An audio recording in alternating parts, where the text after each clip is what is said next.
আমরা যদি কুয়াকাটার নাম নেই সেটা কিন্তু কলাপাড়াকেও ছাপিয়ে যায়, শুধু কলাপাড়া না, বরিশালকেও এখন ছাপিয়ে যায় কুয়াকাটা। আমার মনে হয় যে কুয়াকাটার নামের যে গাম্ভীর্য এবং যে এটার ভিতরে যে আবেদন আছে এইটাকে আমরা ঠিকমতো ব্যবহার করতে পারছি না। এটা আমাদের ব্যর্থতা, ক্ষুদ্র রাজনৈতিক হিসাব নিকাশের কারণে।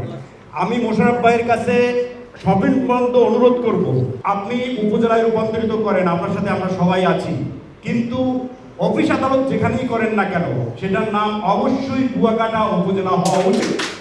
কারণ তাহলে আপনি যখন উপস্থাপন করবেন মাননীয় প্রধানমন্ত্রীর সামনে, যখন বলবেন যে আমি কুয়াকাটায় উপজেলা চাই, সেটার যে আবেদন সেটা কিন্তু মহিপুরে হবে না, বৃহত্তর স্বার্থে ক্ষুদ্র স্বার্থ পরিহার করতে হবে।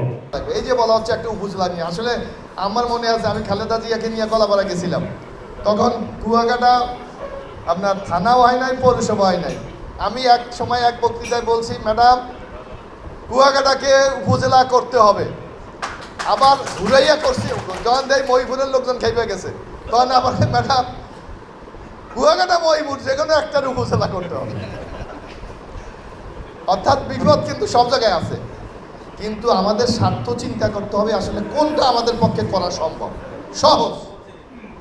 এখন আমি বলি কলাপাড়ার নাম কইলে কেউ চেনে না, আমার অনেকে জিজ্ঞাসা বাড়ি কই, আমি কুয়াকাটা, দুলাশ্বরে ভুলে গেছি আমি, কারণ কুয়াকাটার সেই গুরুত্বটা এখন আছে।